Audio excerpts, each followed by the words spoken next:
Before lights, clocks, or comfort, London learned this truth.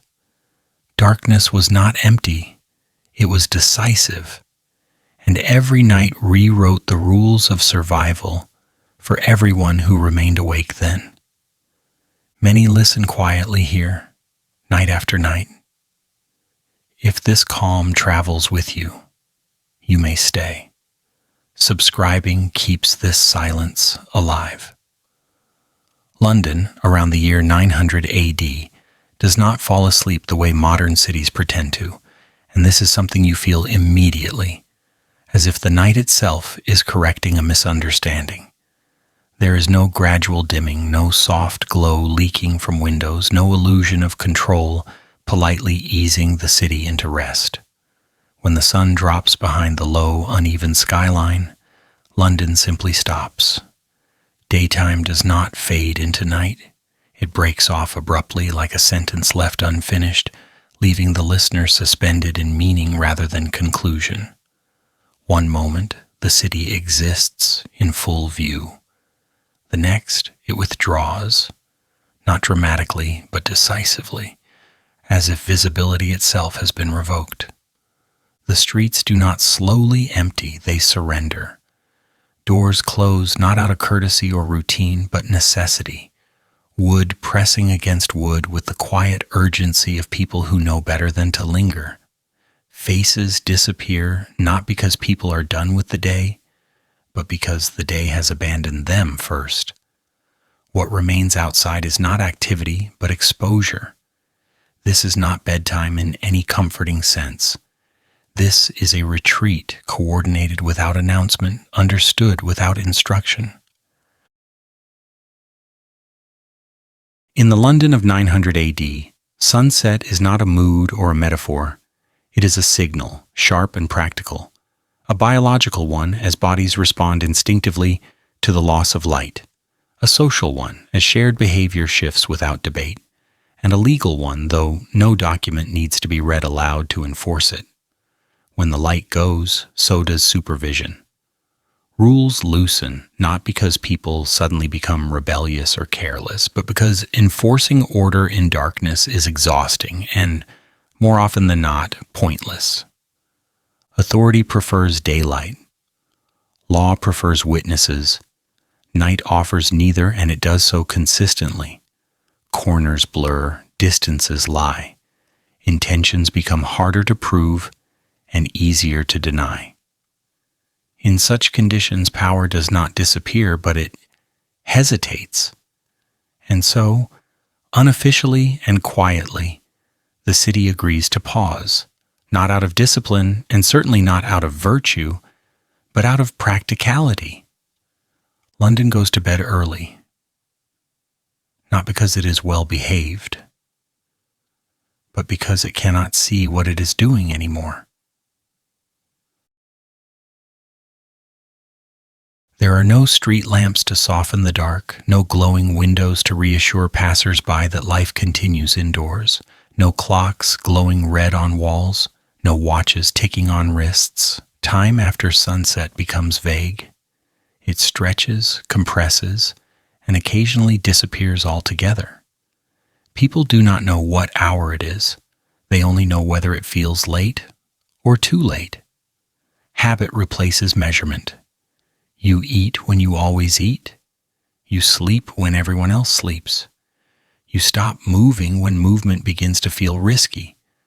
The night is not organized by schedules, but by fear, fatigue, and familiarity. Without light, the city becomes something else entirely. Buildings lose their edges, streets lose their logic. What was a marketplace an hour ago is now an open void, defined more by memory than sight. London at night exists largely in the imagination.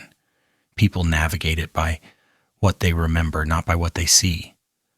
A wrong turn does not merely inconvenience you, it erases you. In daylight, you are a citizen. In darkness, you are a shape, hoping it is recognized as human. Night in this London is not designed for living. It is designed for avoiding trouble, avoiding attention, avoiding the uncomfortable truth that the city, stripped of light, is not particularly safe or kind. After dark, survival is passive. The goal is not to experience the night, but to get through it unnoticed. Doors are bolted, fires are kept low, voices drop, not because silence is polite, but because sound travels too well when sight does not. The night listens, even when no one else does. There is a certain irony in how quickly London surrenders to sleep. This is a city that struggles through mud, disease, and invasion by day, yet it willingly gives up half of its existence once the sun goes down. London sleeps early, not because it is tired, but because staying awake requires confidence, and confidence requires light. And light at this hour is a luxury no one can afford. Darkness levels the social order. Rich or poor, learned or illiterate, everyone becomes equally blind. The night does not care who you are. It only cares where you are and whether you are foolish enough to still be there. And yet the city does not vanish completely. It merely holds its breath. Inside the walls, behind timber and thatch, London continues quietly. Fires crackle low. Bodies shift on straw mattresses. Someone coughs. Someone whispers a prayer they have repeated every night, not because it works, but because repetition is comforting. The city is not dead. It is listening, waiting, conserving itself for the return of visibility. This is a London that exists inwardly, folded into itself like an animal protecting its vital organs. The voice that tells this story cannot rush. It would be inappropriate. London at night does not tolerate speed. It demands patience, pauses, and the occasional uncomfortable silence. This is not a story shouted over noise.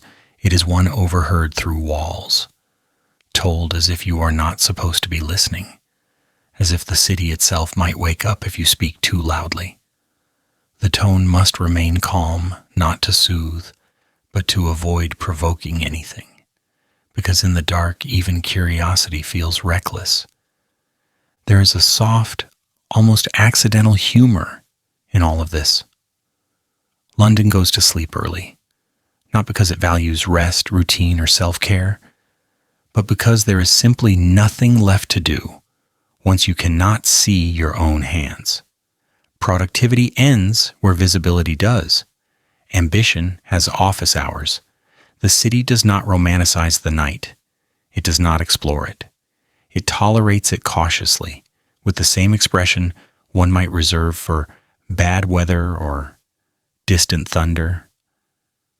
The darkness will pass. It always does.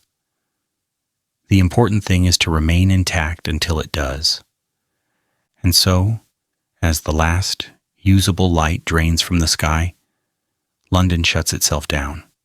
Not ceremoniously, not completely, just enough.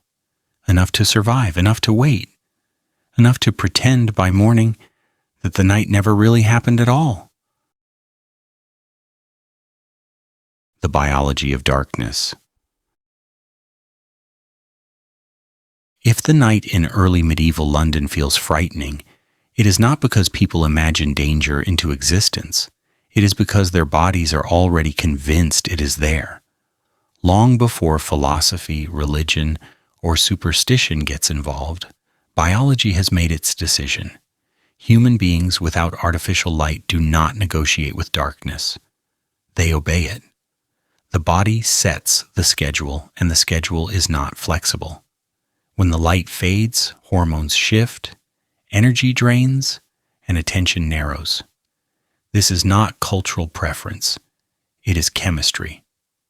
Londoners in the year 900 do not decide to slow down in the evening. They are slowed down whether they agree or not. In a world without lamps, screens, or glowing clocks, the sun is not merely a source of light. It is the central authority. Every routine, every expectation, every social agreement quietly orbits around its movement. Wakefulness belongs to daylight. Alertness belongs to visibility.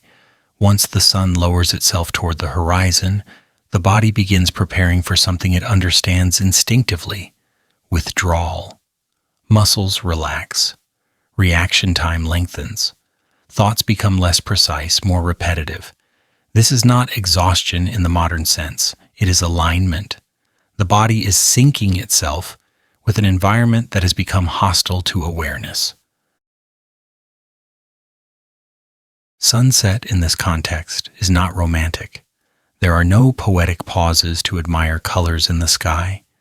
Huanghon is not a moment for reflection. It is a warning, a clear, unavoidable message delivered every single day. Time is running out. Finish what you are doing. Get where you need to be. Do not start anything new.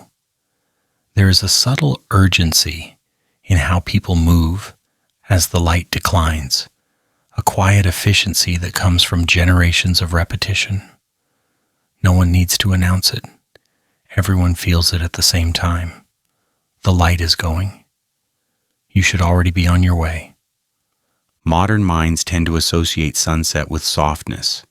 We photograph it, name restaurants after it, assign it emotional significance. Medieval London does none of that. Sunset is not a feeling. It is a deadline. The day has ended whether you are ready or not. Anything unfinished will remain unfinished until morning, assuming morning comes and assuming you are still around to meet it. The anxiety attached to this moment is not dramatic. It is practical. Darkness limits options, and limited options make mistakes more expensive. As the sun disappears, another signal takes its place: the evening church bell. Its sound carries farther than voices, farther than footsteps, farther even than intention. It is not rung for beauty. It is rung for coordination. This is the last shared moment before the city dissolves into pockets of isolation. The bell does not ask. It informs. It tells you that whatever order the day provided is about to end. After this sound fades, the world becomes softer, blurrier, and significantly less forgiving. The bell also marks a psychological shift. After it rings, people stop expecting things from each other. Commerce ends. Disputes pause. Social obligations relax, not because everyone is suddenly kinder, but because attention itself is in short supply. The city contracts inward. Responsibility shrinks to household size. The outside world becomes abstract, theoretical, and increasingly irrelevant. You are responsible now only for who is inside with you, and even that may feel like more than enough. The absence of artificial light means the night arrives fully formed. There is no half-darkness to adjust to, no gradient to soften the transition. One moment you can see the edges of things, the next you cannot. This abruptness confuses the senses. Depth disappears. Distance becomes unreliable. Sounds grow larger because sight has stepped aside. A footstep does not simply register as sound, it demands interpretation. Is it close? Is it moving away? Is it alone? The brain, already tired, is forced to work harder with less information. This imbalance creates unease. Not fear exactly, but vigilance stretched thin. Winter makes all of this worse. In the colder months, night does not politely wait its turn. It arrives early and stays late, stretching itself across the day like an unwanted guest who has decided to move in. People wake in darkness and return to darkness again before they feel they have lived at all. Time, under these conditions, loses its shape. Hours blur together. Days feel incomplete. The body senses deprivation even if the mind cannot name it. Light becomes something you miss without realizing you are missing it. Long winter nights do something subtle to thought itself. Ideas loop. Concerns grow heavier. Worries linger longer than they should. Without daylight to interrupt them, thoughts are free to wander into less useful places. This is not imagination running wild. It is cognition under low visibility. When the environment offers fewer distractions, the mind turns inward, and inward is not always comfortable. Darkness does not create bad thoughts, but it gives them more space to echo. People in London do not speak of seasonal depression, of course. They do not have the language for it. What they have instead are rituals, prayers, and habits designed to carry them through the long hours when the world feels paused. Sleep comes earlier, but it is not deeper. Waking in the middle of the night is common, almost expected. The body rests in stages, unsure how long the darkness will last. This fractured sleep is not a problem to be solved. It is an adaptation. You sleep when you can, because the night is long and your energy must be rationed. There is a faint irony here. The same darkness that tells the body to slow down also makes rest less peaceful. The mind remains alert because it has learned that night is unpredictable. You may be safer indoors, but safety is never absolute.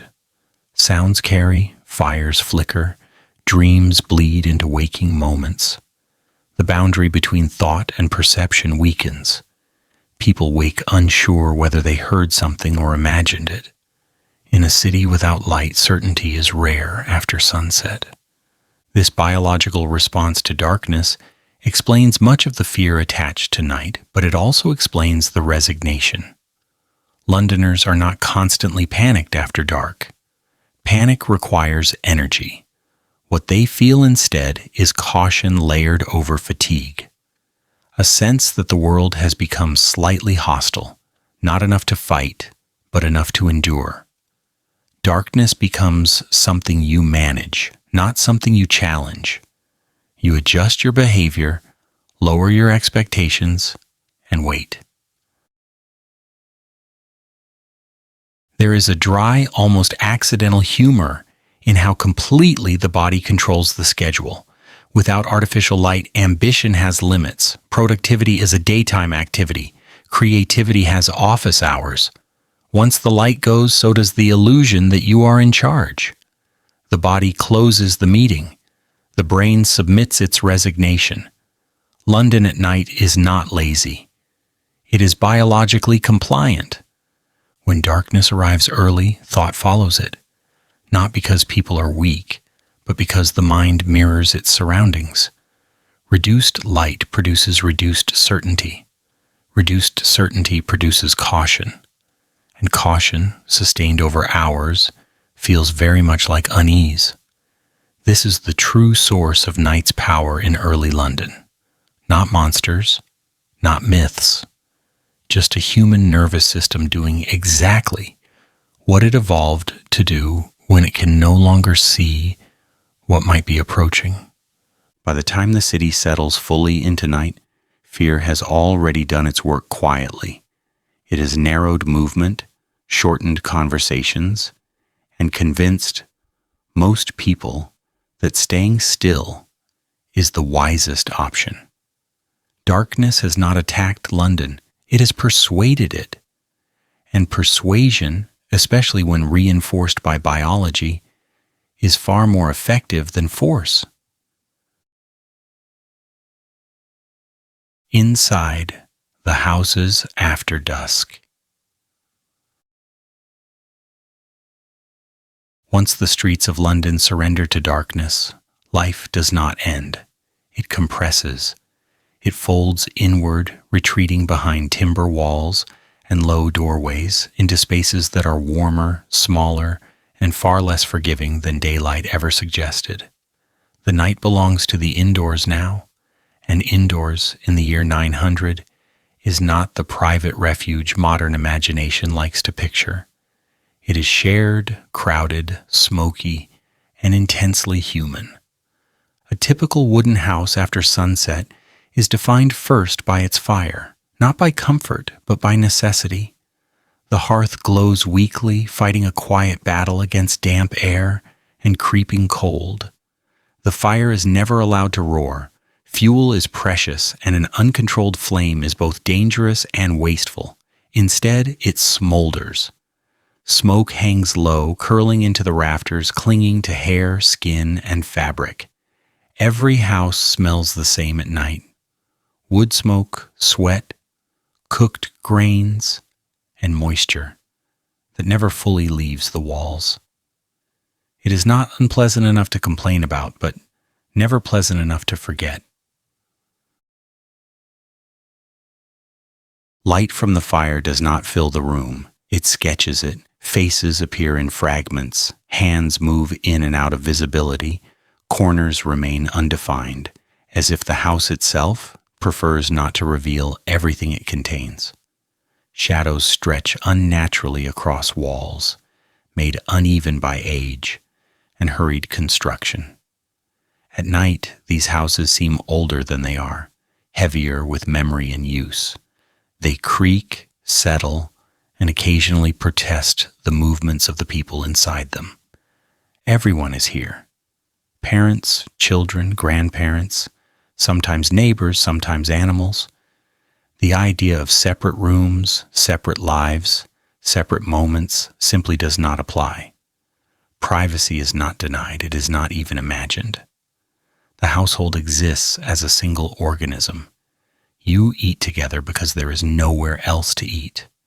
You sleep together because there is nowhere else to sleep. Every cough is heard. Every restless shift is felt. Every whisper risks becoming a conversation, whether it was meant to or not. This closeness breeds a strange mixture of intimacy and endurance. Affection exists, certainly, but so does tolerance. You learn to live with other people's sounds, smells, and habits because there is no alternative. Night magnifies this. In darkness, small annoyances grow larger. A snore becomes a presence. A child's movement becomes an interruption.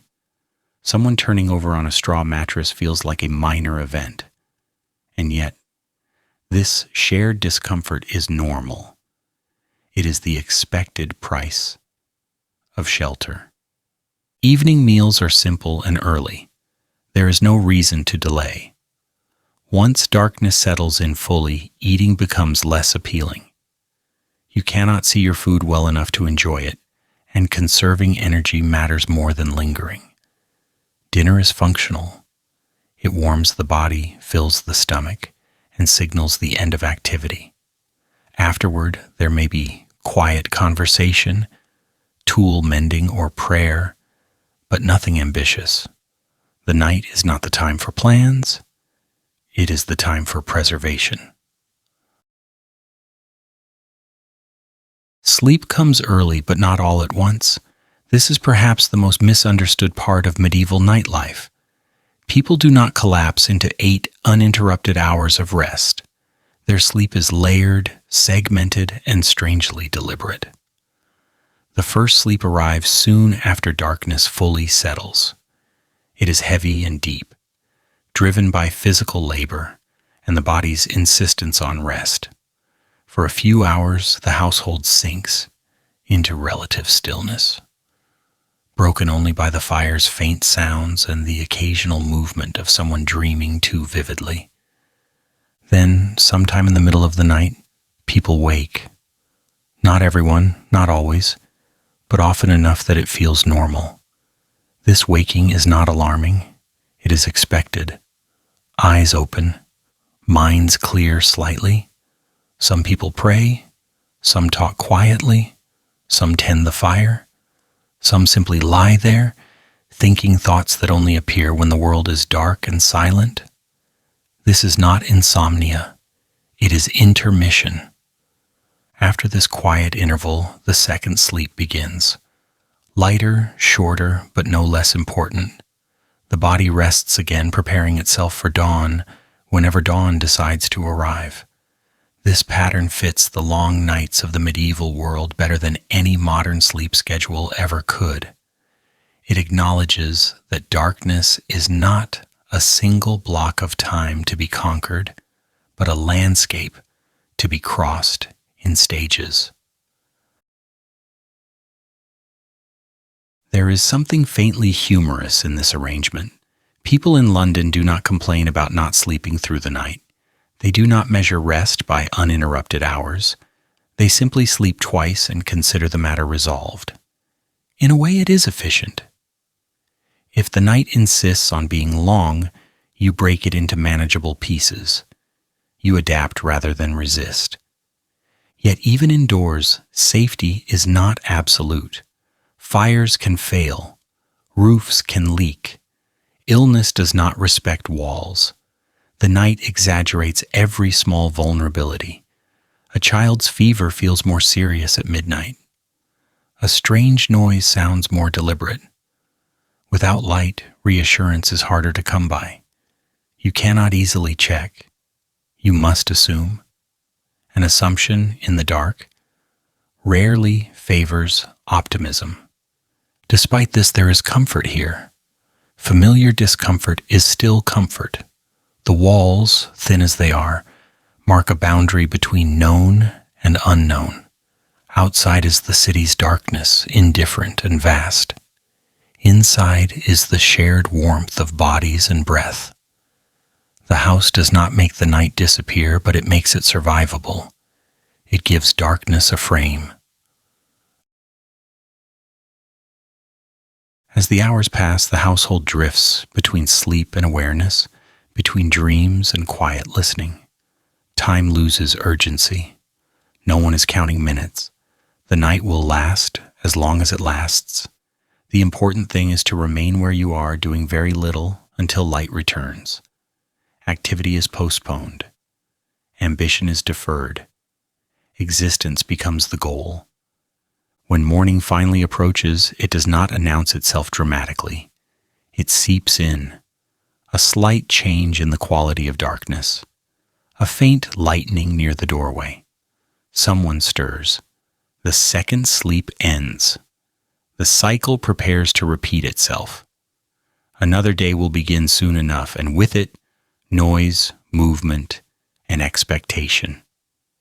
But for now, the house holds its occupants in a suspended state, halfway between rest and readiness. This is London after dusk, not a place of excitement, not a place of terror, but a place of endurance. People here are not losing sleep. They are simply dividing it. And in a world ruled by darkness, that might be the most sensible strategy of all. The streets after curfew. By the time most houses in London have settled into their fractured sleep, the city outside has entered a different state altogether. This is not rest. This is suspension. The streets after curfew are not asleep. They are restrained, held still by agreement, habit, and a shared understanding that nothing good requires you to be here anymore. The silence that follows is not natural. It is enforced quietly by people who would rather not test what happens when it is broken. Curfew in the year 900 is not announced with flashing lights or shouted warnings. It arrives softly, carried on routine, and reinforced by consequence. Everyone knows when it applies, even if no one can name the exact hour. It begins after the bell, after the last useful light fades, after the streets start feeling unfamiliar. The rule is simple. Be indoors, or be prepared to explain why you are not. And explanations in the dark are rarely persuasive. The result is a city that feels abandoned without actually being empty. The streets are still there, of course, winding between houses, narrowing unexpectedly, pooling darkness in uneven places. but they are no longer meant for use. Movement feels intrusive, almost rude, as if walking itself has become suspicious. London at night does not welcome footsteps. It tolerates them at best, and even that reluctantly. Standing in the middle of a street after curfew, you would notice how sound behaves differently. Without daytime noise to absorb it, even small sounds carry weight. A shoe brushing against dirt feels too loud. A breath feels exposed. People who must be outside learn quickly to move carefully, to place their feet deliberately, to pause often. Silence is not simply the absence of noise, it is a strategy. The streets are not truly empty. They are selectively occupied. A few figures move through the darkness, each there for reasons that feel insufficient by daylight standards, but perfectly logical at night. The city guard appears occasionally, a presence more symbolic than effective. They carry authority, but authority is fragile when visibility is limited. Their footsteps are meant to reassure, but they also announce vulnerability. A guard alone is not much safer than a citizen alone. Everyone understands this, including the guards themselves. There are also those who linger unintentionally, the drunk who misjudge time as well as distance, the traveler who arrived too late to find lodging, the resident who took one turn too many and now relies on memory more than sight. These people move differently, less purposefully. Their presence disturbs the stillness, not because they are dangerous, but because they do not belong to the night's agreed rhythm. They hesitate, stop, turn back. Uncertainty is visible even when faces are not. And then there are the ones who choose the night. They are few, and they do not advertise themselves. The darkness offers cover, but only to those who understand how to use it.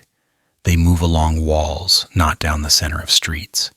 They pause when they hear something unfamiliar. They listen more than they walk. These figures do not fear the silence, they depend on it. For them, quiet is not safety, but opportunity. What defines the streets after curfew is not absence, but restraint. Everyone who remains outside is holding something back. Voices are swallowed before they fully form. Footsteps shorten. Movements become economical. The city feels tense, not because something is happening, but because something might. Darkness sharpens possibility. Without sight, every unknown becomes flexible, capable of being more than it is. The architecture itself contributes to this unease. London's buildings are not designed for nighttime comfort. Timber frames lean slightly, warped by age and weather. Roofs drip unpredictably. Doors swell and shrink with moisture, complaining softly when they shift. The street becomes a narrow channel between breathing structures. At night, the city sounds alive in ways it never does during the day. Wood creaks, thatch rustles. Something small scurries, unseen but confidently present. Wind moves differently after curfew. During the day, it is interrupted by carts, voices, and activity. At night, it has uninterrupted access. It slides through alleys, funnels between buildings, and carries with it distant sounds that lose their origin along the way. A noise might belong to someone a street away, or it might be nothing at all. The difference is hard to tell and harder to confirm. This uncertainty encourages stillness. The smartest way to exist on the streets at night is to become unremarkable, to blend into the background, to be quieter than expected, slower than necessary. Drawing attention is not dangerous because attention leads to confrontation. It is dangerous because attention invites interpretation. In the dark, people fill gaps in perception with imagination, and imagination is rarely generous. There is a particular kind of cold that settles into the streets after curfew, not just temperature, but emotional temperature. The warmth of shared purpose disappears with daylight. By night, everyone outside is an exception, and exceptions are uncomfortable. The city no longer functions as a collective. It fragments into isolated points of awareness, each one cautious, each one alone. And yet, there is something almost comically fragile about this enforced order. The silence holds not because it is absolute, but because everyone agrees not to test it. One loud voice could shatter it. One reckless movement could unravel it. The calm persists because breaking it would require confidence, and confidence is difficult to sustain when you cannot see beyond a few steps. The streets feel wider at night, not because they are, but because they are unused. Empty space expands psychologically. Distances feel longer, corners feel more significant. A familiar route can feel unfamiliar simply because it is being experienced without context. Without people, without noise, without light, the city loses its personality. It becomes a collection of shapes with no clear intention. Occasionally, two people will pass each other. These moments are brief and oddly intense. There is no greeting, no acknowledgement. Recognition would require effort, and effort implies interest. Both parties prefer anonymity. They pass quickly, each relieved, when the other fades back into darkness. Nothing has happened, and that is precisely the point. The silence after curfew is often mistaken for safety. It is not. It is caution. It is a shared decision to minimize risk by minimizing presence. The streets are quiet not because nothing could happen, but because everyone knows too much about what might. Silence is not peace. It is containment. By the deepest hours of night, the city feels suspended between states. Not active, not asleep, not abandoned, not alive. Just waiting. The streets hold their breath, stretched thin by darkness and expectation. London is not protecting its people by forcing quiet. It is protecting itself, reducing friction until daylight returns and the city can safely pretend that the night never asked anything of it at all. Who stays awake when London sleeps? As the city settles into its uneasy stillness, as houses hold their breath and streets restrain their noise, a small number of people remain awake. Not because they enjoy the night, and certainly not because the night welcomes them. They are awake because someone has to be, because belief demands it, or because rest has never been an option. London sleeps early, but it does not sleep completely. There are always eyes open somewhere, adjusting slowly to the dark, measuring it, negotiating with it.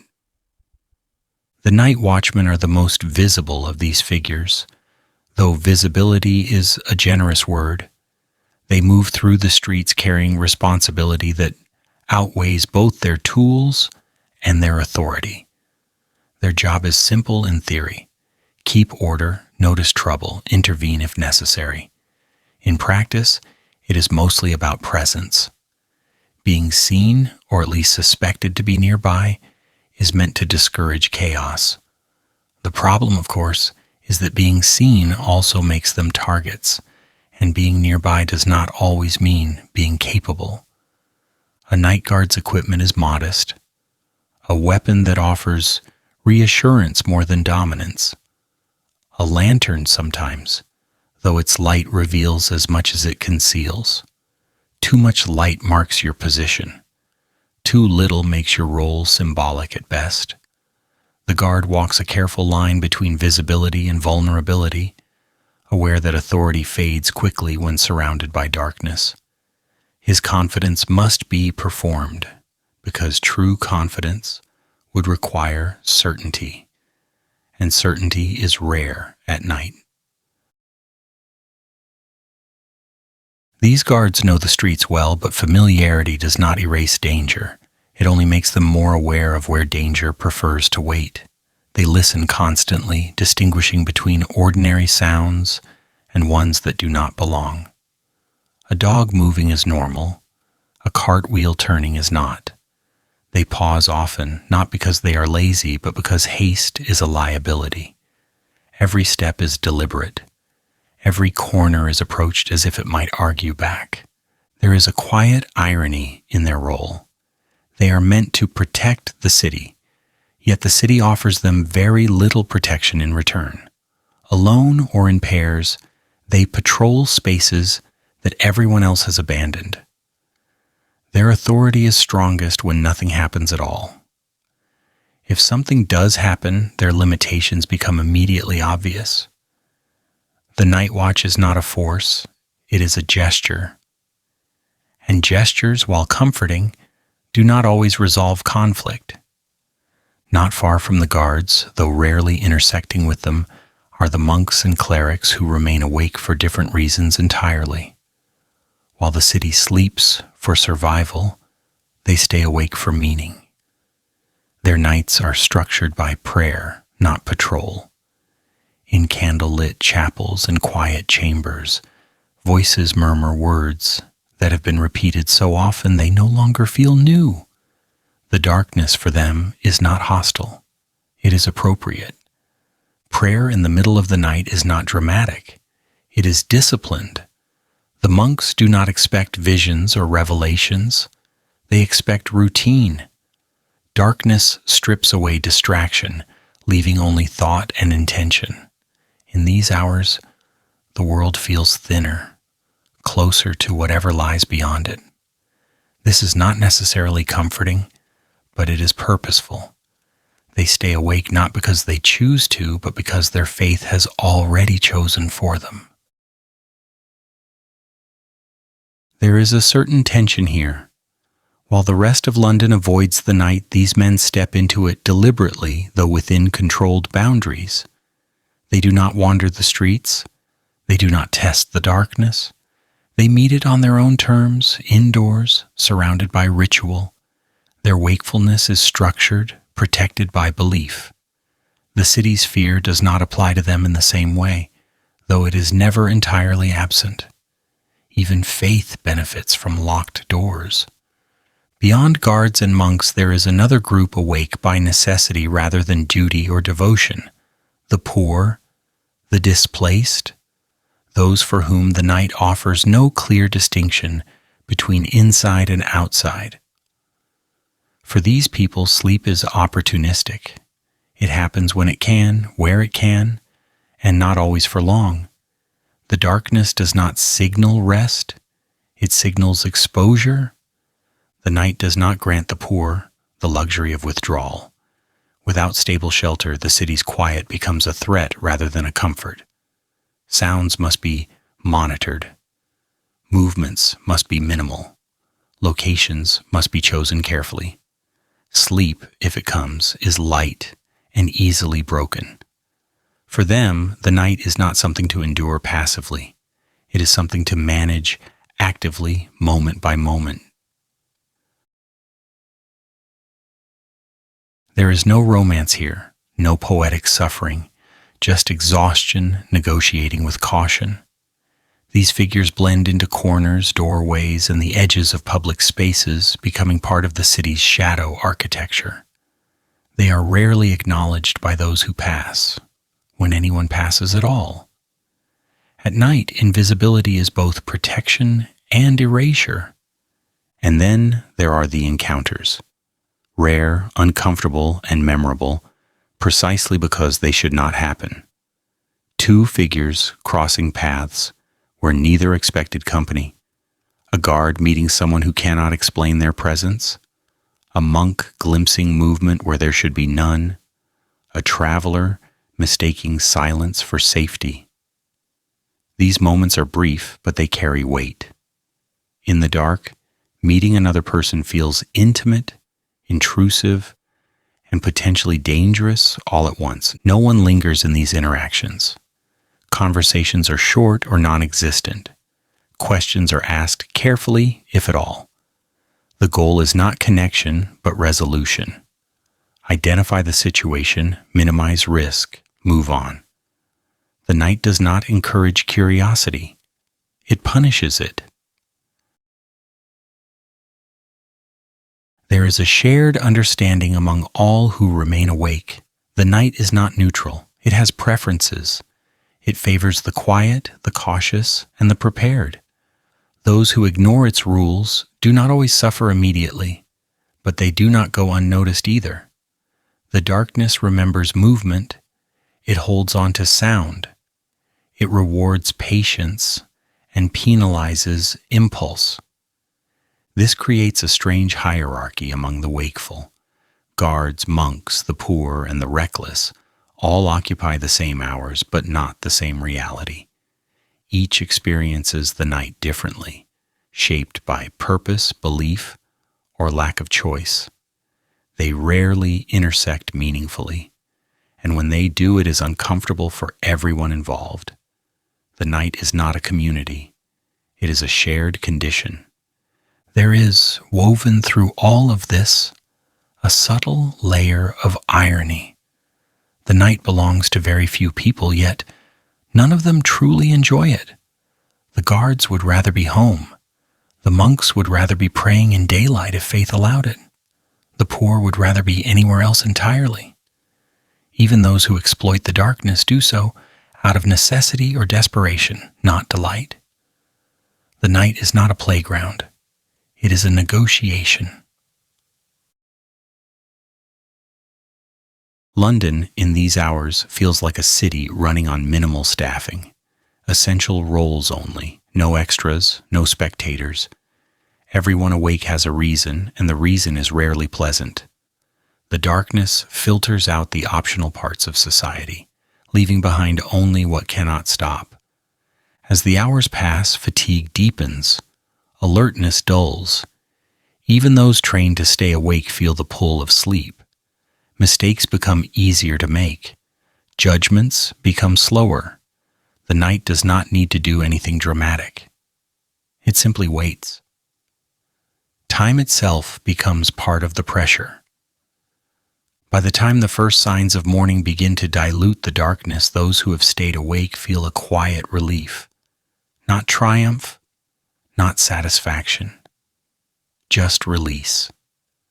They have made it through another cycle. The city will soon reassemble itself, pretending it was whole all along. Until then, the wakeful remain scattered across the city, isolated points of awareness in a landscape designed to discourage attention. The night belongs to them by default, not by invitation. And if there is one thing they all understand regardless of role or belief, it is this: the night may be shared, but it is never friendly. Small crimes, large fears. As the night deepens and the number of awake eyes thins even further, something subtle begins to change in London. Not an eruption, not a collapse, but a quiet shift in balance. This is the hour when fear stops being theoretical and becomes logistical. Nothing dramatic needs to happen for the tension to rise. The conditions alone are enough. Darkness has finished settling in, and now it simply waits to see what will take advantage of it. Crime in the London of 900 does not announce itself loudly, especially not at night. There are no elaborate schemes, no cinematic chases, no sudden violence designed to shock. The crimes that occur after dark are small, restrained, and opportunistic. A missing pouch, a door left unlatched, a disagreement that turns physical because there is no one around to notice before it does. These acts rarely involve blood, and yet they leave a deeper mark than daylight offenses ever could. Not because they are worse, but because they are harder to understand afterward. The darkness does not create crime. It does not whisper instructions or tempt people into wickedness. What it does instead is remove friction. It reduces witnesses. It blurs accountability. It allows intention to pass unnoticed until it is already finished.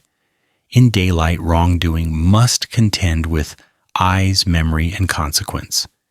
At night, it must only contend with uncertainty, and uncertainty is a much softer obstacle. A theft after dark is often discovered long after it has occurred. The moment itself goes unnoticed, absorbed by the general stillness of the night. Only later, when someone reaches for something that should be there and is not, does the crime become real. And even then, details are scarce. When did it happen? Who was nearby? Was there a sound, a shadow? The answers are usually vague if they exist at all. The night offers no replay, no clarification. It leaves behind only absence. Physical confrontations are similarly muted. An argument that might have attracted attention during the day can unfold almost invisibly at night. Voices are kept low, either out of caution or instinct. Movements are quick, contained. The goal is not spectacle, but resolution. By the time anyone else is aware that something occurred, it is already over. One person walks away. Another does not, or does so more slowly. The street returns to silence as if nothing has changed. Disappearances are the most unsettling, not because they are common, but because they resist explanation so completely. Someone is expected somewhere in the morning and does not arrive. A traveler fails to appear. A neighbor is not seen again. There is no scene to investigate, no clear moment of transition. The night absorbs these absences without comment. People speculate quietly, filling the gaps with whatever seems most plausible or most bearable. What makes these events frightening is not their scale, but their ambiguity. Violence that is seen can be named. Crime that is witnessed can be discussed. But events that happen in darkness resist narrative. They leave behind only fragments, a sound half remembered, a shape that might have moved, a feeling that something was wrong. Memory becomes unreliable when it has nothing solid to anchor itself to. There is no organized police force to impose clarity, no standardized investigation. Responsibility is diffuse, scattered among guards, neighbors, and local authorities who rely heavily on testimony. At night, testimony becomes fragile. People are unsure of what they saw or whether they saw anything at all. Fear encourages exaggeration. Embarrassment encourages silence. The truth, whatever it was, thins out as it passes from one person to another. Light would solve some of this, but light is precisely what is missing. A lantern can illuminate only a small circle, and even that comes at a cost. Light announces presence. It attracts attention from directions you cannot see. Many prefer darkness to partial visibility, reasoning that it is safer to know nothing than to know a little and be seen knowing it. Ignorance becomes a form of protection. The result is a city where fear does not spike suddenly, but accumulates slowly. Each small crime, each unexplained event, adds another layer. People adjust their behavior accordingly. They lock doors earlier. They walk faster. They trust less. The night teaches these lessons quietly, without ever stating them outright. There is a subtle cruelty in how the darkness distributes fear evenly. It does not target only the reckless or the vulnerable. Anyone can lose something. Anyone can be misunderstood. Anyone can be mistaken for someone else. The night blurs distinctions, and in doing so, it makes everyone slightly more cautious, slightly more suspicious. This shared unease becomes part of the city's character. It is worth noting how rarely people describe these events in dramatic terms. There is no appetite for sensationalism. Exaggeration invites questions, and questions invite scrutiny. Most accounts are brief, factual, and incomplete. Something happened. Someone is gone. Something was taken. Details are omitted not because they are secret, but because they were never clear to begin with. This restraint adds to the unease. A story that lacks detail feels unfinished, unresolved. The mind wants closure, and the night does not provide it. Instead, it offers silence, which allows fear to continue working long after the event itself has faded. Even rumors are subdued. They circulate quietly, often stripped of specifics. People speak in generalities, warning each other without fully explaining why. Avoid certain streets. Be home before dark. Lock everything. Trust no one you meet at night. The advice is vague but persistent. It does not need precision to be effective. There is a faint, bitter humor in how little effort the night must expend. It does not terrorize the city openly. It does not demand sacrifices. It simply creates conditions under which people do the work themselves. They imagine threats, anticipate dangers, and restrict their own lives accordingly. The darkness does not enforce fear. It facilitates it. In this environment, even innocence feels risky. To be outside at night is to invite interpretation. Why are you here? What are you doing? What do you want? Without witnesses, intent becomes whatever others assume it to be. A harmless presence can quickly become a suspicious one. The safest course is to be invisible, or better yet, absent. And yet the night is not universally violent. Most nights pass without incident. This too contributes to the tension. The unpredictability is worse than constant danger would be. You do not know which night will be quiet and which will not. You do not know whether tonight's silence is empty or merely patient. The greatest fear is not injury or loss, but uncertainty. Not knowing what happened, not knowing whether it could happen again, not knowing whether the absence you noticed is meaningful or temporary. The night leaves questions behind like debris, and the city wakes up to them slowly, uneasily. By morning, much of this fear recedes. Daylight reorganizes the world, restores perspective, and makes problems appear manageable again. But it does not erase what the night allowed. It merely hides it under activity, noise, and routine. The memory remains stored away, ready to resurface when the light fades again.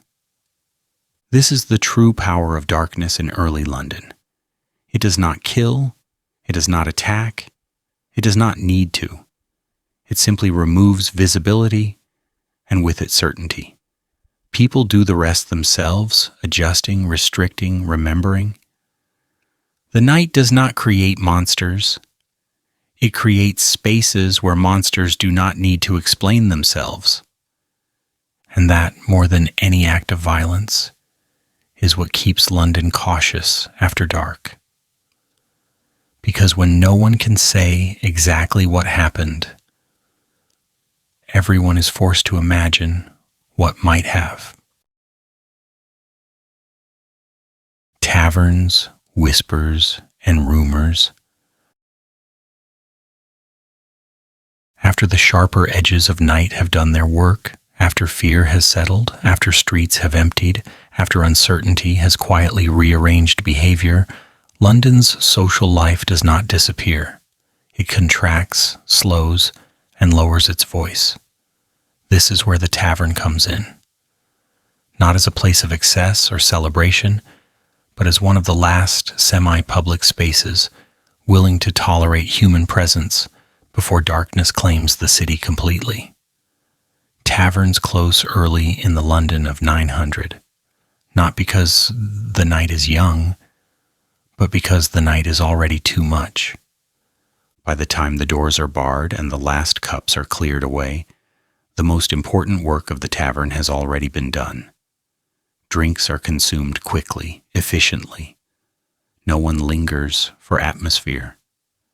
Candles are expensive, light is limited, and staying open too long invites attention that no one wants. The tavern keeper understands this better than anyone. A quiet night is a successful night. Trouble does not need encouragement. But while the doors may close, the conversations do not end. Words have momentum. They follow people home, slip under doors, and reappear in different mouths later in the evening. The tavern is not important because of how long it stays open, but because of what it releases into the night. Stories, warnings, half-remembered details that will grow sharper or duller depending on who repeats them. In a city without night news, rumors perform an essential service. They explain what cannot be verified. They organize fear into narrative. They give shape to uncertainty. Information does not travel by print or announcement. It travels by breath. Someone leans closer. Someone lowers their voice. Someone begins with, "I heard," and the city listens even if it pretends not to. Rumors move faster than light in London at night, largely because light does not participate. Darkness creates ideal conditions for speculation. Without visual confirmation, imagination fills in gaps eagerly. A sound becomes a story. An absence becomes a warning. A crime becomes a pattern. By the time morning comes, the facts, such as they were, are already surrounded by interpretation. Ghost stories emerge naturally from this environment, not because people are foolish, but because the night encourages explanation. When you cannot see what moved, you decide what it was. When someone disappears without trace, you decide where they went. Supernatural explanations thrive not because they are dramatic, but because they are tidy. They offer closure where reality refuses to. These stories are rarely told loudly. They are not performances. They are exchanged quietly, often late in the evening, sometimes during that strange waking period between first and second sleep. The tone is serious even when the details are implausible. Laughter is minimal. Humor, when it appears, is dry and defensive. Joking about fear is a way to keep it from spreading too quickly. There are tales of spirits that walk familiar streets, of figures seen once and never again, of warnings ignored with consequences that feel disproportionate. These stories rarely end with clear morals. They are cautionary but vague. Do not walk alone. Do not stay out late. Do not trust what you cannot see. The advice is repetitive, but repetition makes it feel authoritative. Rumors also function as social regulation. They identify dangerous places, suspicious behavior, and unacceptable risk. A street gains a reputation not because something terrible happens there every night, but because something once happened and was never fully explained. The uncertainty lingers. People avoid it. The rumor becomes reality through avoidance. There is an odd efficiency to this system. Without formal enforcement, the city teaches itself how to behave at night. Information spreads horizontally, not vertically. No one is officially in charge of fear, yet fear is managed collectively. The tavern, brief as its hours are, acts as the city's nervous system, transmitting signals before retreating into silence. Of course, not all rumors are helpful. Some exaggerate, some distort, some protect the wrong people or accuse the wrong ones. But accuracy is not the point. Effect is. A rumor that keeps someone indoors is considered useful even if it is false. Safety, in this context, is defined by caution, not truth. There is something faintly ironic in how entertainment and survival blur together. With no evening spectacles, no performances, no distractions, stories become the night's main currency. People trade them not just for amusement, but for orientation. Knowing what others fear helps you decide what to fear yourself. Shared anxiety creates a sense of belonging. The lack of official information gives these whispers unusual power. There is no competing narrative to correct them. Daylight may contradict them later, but by then the night has already shaped behavior. The memory of fear outlasts the cause. People remember how a story made them feel long after they forget what it was about. Even the church, with its authority and structure, does not entirely suppress these informal networks. Faith explains some things. Rumors explain the rest. The two coexist, occasionally contradicting each other, often reinforcing the same caution. Pray, yes, but also lock your door. The tavern's role in all of this is quietly central. It gathers people briefly, mixes experiences, and then releases them back into isolation. It is the last place where collective perception is formed before the night fragments the city again. Once people leave, the stories travel on their own. There is a dry humor in how this functions as entertainment. In the absence of plays, books, or late-night diversions, rumors fill the gap. They frighten, intrigue, and occasionally amuse. Did you hear? Replaces did you see? Because seeing is no longer reliable. The city entertains itself with uncertainty. Yet the tone rarely becomes hysterical. Fear is moderated by familiarity. People have heard these kinds of stories before. They know most nights pass quietly. The stories are taken seriously, but not literally. They are warnings wrapped in narrative, not predictions. As the night deepens, whispers fade. Words are exhausted. People retreat fully into their homes, carrying whatever stories they have collected with them. The city grows quieter, but not empty of meaning. The rumors settle into memory, ready to be repeated tomorrow night. Slightly altered, slightly heavier. By morning, many of these stories lose their urgency. Daylight demands practicality, work resumes, faces reappear, but the rumors do not disappear. They wait, stored away like embers under ash, ready to flare up again when darkness returns. In this way, the night shapes London's psychology as much as its physical behavior. Fear is not constant, but it is cultivated. Stories keep it alive just enough to be useful, just enough to maintain caution, just enough to ensure that when the sun sets again, the city will remember how to behave. And so, in a world without newspapers, without announcements, without reliable light, rumor becomes the night's companion. Not loud, not dramatic, just persistent. After all, when information is scarce, imagination works overtime. And in the dark, imagination is rarely idle. The night of faith and superstition. As the city grows quieter and rumors finish their slow circulation, London enters a deeper layer of night, one where fear is no longer social or practical, but spiritual. This is the hour when explanations become necessary. Not accurate explanations, not comforting ones, but explanations that allow people to endure what they cannot control or fully understand. In the year 900, darkness is not just the absence of light. It is the space where meaning becomes unstable and belief steps in to hold it together.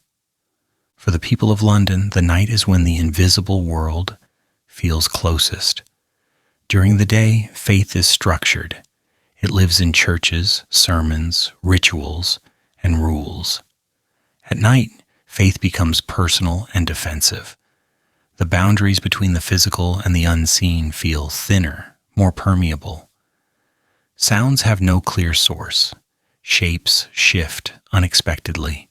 Thoughts wander into places they would not dare explore in daylight.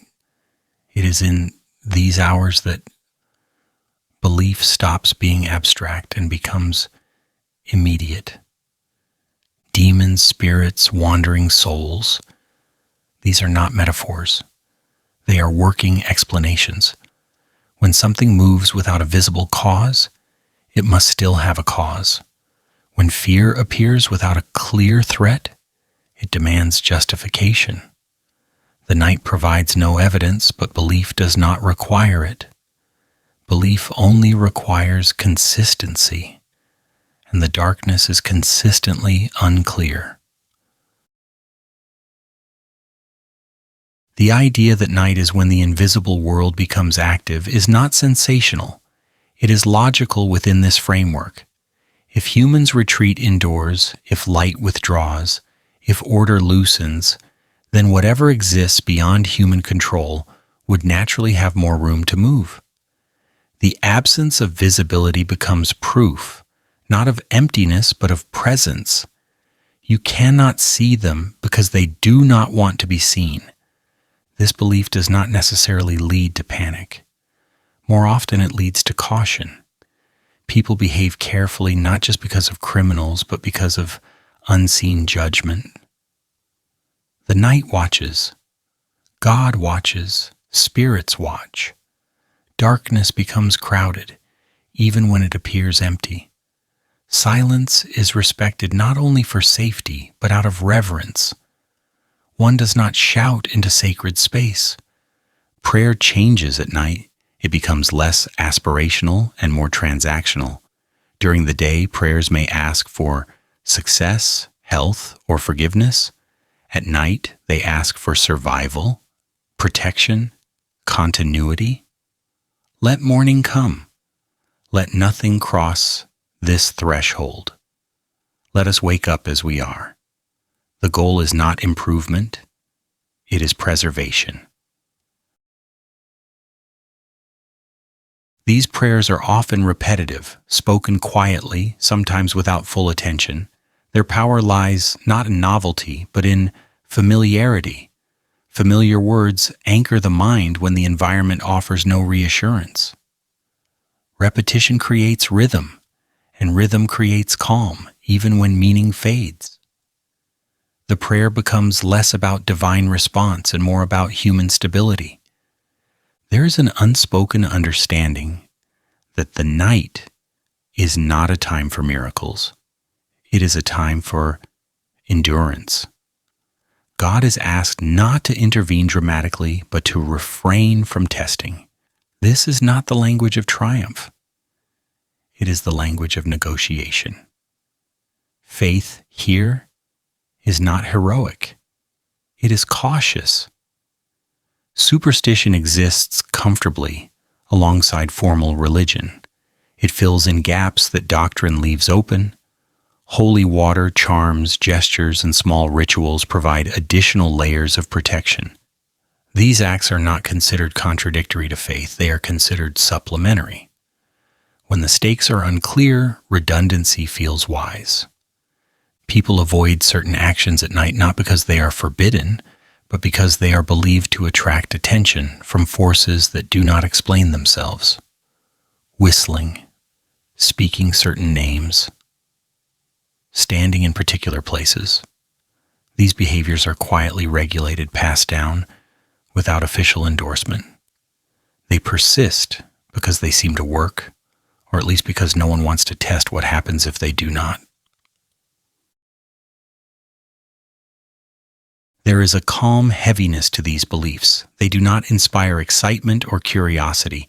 They inspire compliance. The goal is not to encounter the unseen, but to avoid it. Curiosity about the night's mysteries is considered immature at best, dangerous at worst. Wisdom lies in restraint. Even educated or devout individuals are not immune to this mindset. Knowledge does not eliminate fear when the environment actively undermines certainty. A monk may understand theology deeply, yet still feel uneasy walking through an unlit corridor at midnight. Belief does not cancel instinct. It adapts to it. The night also becomes a moral landscape. Darkness is associated with temptation, weakness, and error. Not because evil requires darkness, but because darkness removes accountability. People worry not just about what might happen to them, but about what they might do if given the opportunity. The night tests discipline by offering privacy. This internal fear is rarely discussed openly. It is folded into prayers, confessions, and general caution. People trust themselves less after dark, not because they expect to act badly, but because the conditions encourage it. The absence of witnesses alters behavior, even if only slightly. Faith is expected to compensate for that absence. There is a quiet irony here. The same night that inspires belief in demons and spirits also reinforces belief in God. Fear strengthens faith, but faith does not eliminate fear. They exist in a careful balance, each giving the other relevance. Without darkness, belief would be theoretical. Without belief, darkness would be unbearable. The night's spiritual weight is not dramatic or theatrical. It is persistent. It presses gently but constantly, like a hand on the back, reminding you to move carefully. People do not scream or collapse under it. They adapt. They lower their voices. They repeat their prayers. They stay where they are. By the deepest hours, belief becomes less about explanation and more about habit. The mind grows tired of imagining threats. Ritual takes over. The words are spoken because they have always been spoken. The gestures are made because they have always been made. Continuity itself becomes comforting. When morning finally approaches, belief loosens its grip slightly. Daylight returns authority to the visible world. Explanations simplify, demons retreat, spirits quiet down. God becomes distant again, accessible through organized worship rather than whispered appeals. The night's intensity fades, leaving behind only residue. But that residue matters. It shapes how people approach the next night. Each experience reinforces the sense that darkness is not empty, that it demands respect. The city remembers what it felt like to rely on belief rather than sight, and it prepares accordingly. In the end, faith and superstition do not exist because people misunderstand darkness. They exist because darkness resists understanding. When the world stops offering clear information, the mind supplies meaning. Not because it is foolish, but because it needs to function. The night does not require belief to exist, but belief makes the night survivable. And in early London, survival is the highest form of devotion there is. When the night drags on, There comes a point in the night when fear softens, belief grows quiet, and even imagination begins to tire. This is not relief, it is something heavier. This is the stretch of darkness that feels endless, not because it is dramatic, but because nothing changes. The city is still, the air is still. The mind, however, refuses to rest.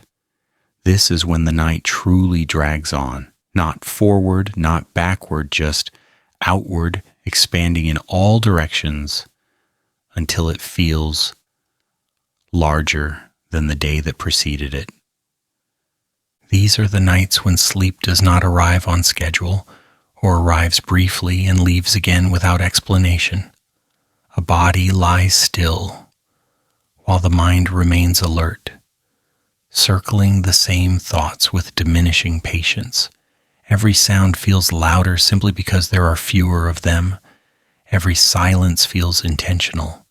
The darkness no longer feels like a condition to endure, but a presence to negotiate with, quietly, internally, without witnesses. Illness makes the night longer. Pain does not respect hours, and darkness offers no distraction from it. A fever feels more dangerous when you cannot see a face clearly. A cough sounds more serious when it echoes off wooden walls in the quiet. Time stretches between each breath, each movement, each check to see whether anything has changed. Often nothing has, and that is its own kind of cruelty. There are also nights of waiting for news, waiting for someone to return, waiting for a sound that confirms safety or confirms loss. These waits are not passive. They are active, exhausting, and deeply lonely. Even when others are nearby, waiting isolates. You listen for what you hope to hear, and in the absence of it, you listen harder. The night becomes a series of almosts, almost footsteps, almost voices, almost relief. Time behaves differently in these hours. Without light to divide it, without activity to structure it, the night loses its markers. You do not know how much has passed, only that it feels like too much. A few minutes can feel like an hour. An hour can feel like a single, unbroken moment that refuses to end. The mind measures duration emotionally, not chronologically. How long have you been anxious? That is how long the night feels. This distortion of time intensifies isolation. Even in the middle of London, surrounded by walls and people, the night creates the illusion that you are alone in the world. You assume everyone else is sleeping. You assume no one else is thinking the same thoughts. This assumption is almost always wrong, but it feels convincing enough to shape experience. Darkness persuades you that your wakefulness is an exception, and exceptions feel lonely. There is a particular unease that comes from knowing others are nearby but unreachable. Voices are absent, doors are closed. The city exists, but it does not respond. You are not abandoned, but you are unacknowledged. The night offers no feedback. It neither confirms nor denies your presence. It simply continues. In these hours, the mind drifts toward reflection, but not the productive kind. Thoughts loop back on themselves. Regrets resurface. Small concerns grow disproportionate. Decisions made long ago are replayed with unnecessary detail. The night does not introduce new ideas. It reuses old ones, wearing them down through repetition until they feel heavier than they should. There is a dry irony in how exhaustion fails to produce sleep. The body is tired, but the mind refuses to disengage. This imbalance creates tension. Rest feels deserved, but unavailable. The night, once something to be survived physically, becomes something to be endured mentally. There is no action to take, no ritual left to perform. Only waiting. For some, these are the hours when faith quiets and doubt speaks more clearly. Not doubt in belief itself, but doubt in outcomes. Will the fever break? Will the traveler return? Will morning arrive on time? The questions are simple, but the lack of answers stretches them out. Silence amplifies uncertainty. The city at this hour feels suspended between nights. It is too late for activity and too early for hope. Even the watchmen seem distant now, their patrols less frequent, their presence more imagined than confirmed. The structures of night, fear, rumor, belief, have done their work and receded, leaving behind a bare, uncomfortable awareness. This is when the night feels longest, not because the sky remains dark, but because the future feels undefined. Morning is no longer a certainty. It is an expectation that has not yet been validated. The longer the darkness persists, the more fragile that expectation becomes. Each minute without light feels like a question unanswered. There is a subtle shift in perception here. Darkness stops being an external condition and becomes internal. The absence of light outside mirrors the absence of clarity inside. The mind struggles to imagine resolution. It knows rationally that dawn will come. It has come every day before. But knowledge feels weaker than experience in this moment, and experience says only that the night is still here. People rarely talk about these hours. They are not dramatic enough for stories and not active enough for memory. Yet they shape behavior more than any moment of fear or belief. They teach patience, resignation, and endurance. They teach people how to wait without reassurance.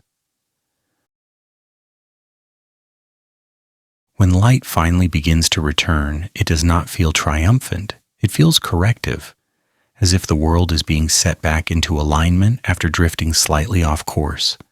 Shapes reappear, time regains structure, thoughts loosen their grip. What felt unbearable an hour ago becomes manageable, even forgettable. But the memory of the long night remains stored quietly. It influences how people approach the next one. They go to bed earlier, they lock doors more carefully. They hope, without saying it aloud, that the night will pass more quickly next time. In this way, the longest nights are not those filled with noise or danger. They are the quiet ones, where nothing happens, and yet everything feels uncertain, where the absence of events becomes its own burden, where waiting replaces action and endurance replaces intention. The night drags on not because it refuses to end, but because it refuses to explain itself. And in that uncertainty, time stretches, thoughts darken, and even a city full of people can feel impossibly, profoundly alone. Dawn and the illusion of relief. Dawn arrives in London quietly, almost apologetically. It does not announce victory over the night, nor does it confront what the darkness has held. It simply appears, gradual and pale, seeping into the city through cracks, doorways, and half-remembered dreams. The darkness does not retreat in panic. It loosens its grip slowly, as if confident that it will not be gone for long. Morning light does not erase the night. It covers it, the way dust settles over something unfinished. The first sign of dawn is not brightness but definition. Shapes regain their edges. Streets reassemble themselves from shadow into geography. Walls become walls again, not looming suggestions. The city exhales. People stir, not because they feel rested, but because the world has signaled that it is once again permissible to move. Light restores permission more than energy. London wakes up with remarkable efficiency.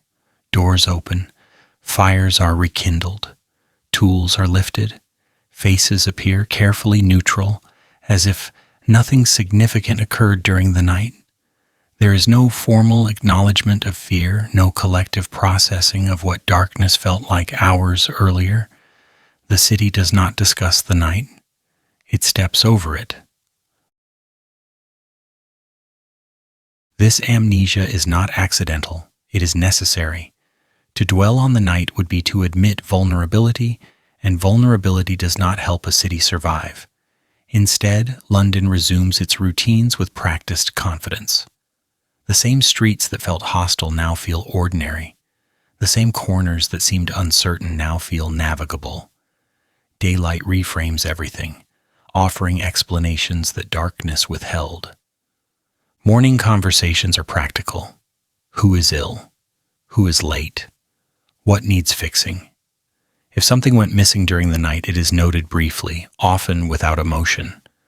Loss becomes administrative. Fear is translated into action. Locks are repaired. Routes are adjusted. Life continues. There is a quiet agreement not to ask too many questions. The absence of answers last night becomes irrelevant in the presence of tasks today. Daylight rewards decisiveness. The city understands this instinctively. Reflection is postponed. Survival prefers momentum. Even those who stayed awake through the night feel the shift. Exhaustion does not disappear, but it becomes manageable. The light confirms that the waiting is over, even if the outcome was not what was hoped for. At least now uncertainty has edges. At least now there are witnesses. There is something faintly ironic in how quickly confidence returns. Just hours ago, darkness reshaped behavior, narrowed movement, and amplified fear. Now people walk the same streets with barely a glance. The danger has not vanished. It has simply become visible enough to ignore. Daylight has a way of flattening experience. What felt profound at night feels overstated by morning. What felt threatening feels improbable. The mind revises its memory, trimming emotional excess. This revision is comforting but misleading. It suggests that the night was exaggerated, that fear was unnecessary. The city believes this lie every morning because believing it makes the day easier. And yet, traces remain. People lock doors with more attention. They hurry home a little earlier than strictly necessary. They avoid certain streets without fully remembering why. The night leaves behind habits rather than memories. Its influence persists quietly, shaping behavior without demanding recognition. London's resilience depends on this selective forgetting. The city cannot afford to fully remember every night it survives. To do so would slow it down. Instead, it carries forward only what is useful. Caution without panic. Memory without detail. There is a mild, almost dry humor in how dawn is celebrated. People do not praise its beauty or linger over its color. They appreciate it pragmatically.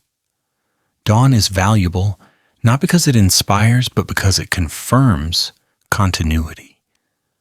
The world did not end while you slept, or waited, or worried. Children wake and resume noise as if nothing interrupted it. Animals stir, the city regains volume. Darkness loses its authority as sound reclaims space. The invisible world retreats, or at least becomes less convincing. Belief returns to structure.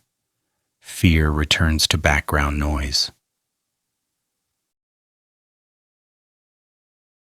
Morning prayer, if it happens, feels different from its nighttime counterpart. It is less urgent, more formal. Gratitude replaces negotiation. Thanks for protection, not requests for survival. The relationship with the divine shifts back into something manageable, something organized. By mid-morning, the night feels distant.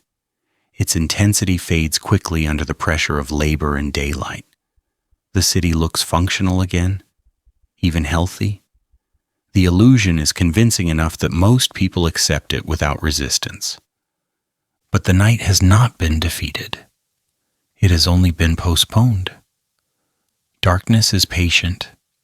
It does not argue with the sun. It waits its turn. Every routine completed today moves inevitably toward the moment when light will begin to fail again. London understands this, even if it does not say it aloud. The city plans within daylight, but it respects the night. It builds habits around it. It times its life to avoid it.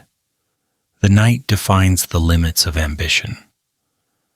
As evening approaches once more, the city will begin its quiet preparation. Meals will be eaten earlier. Doors will close more firmly. Voices will lower. Fear will not be announced, but it will be remembered. This cycle repeats endlessly. Night tightens its grip.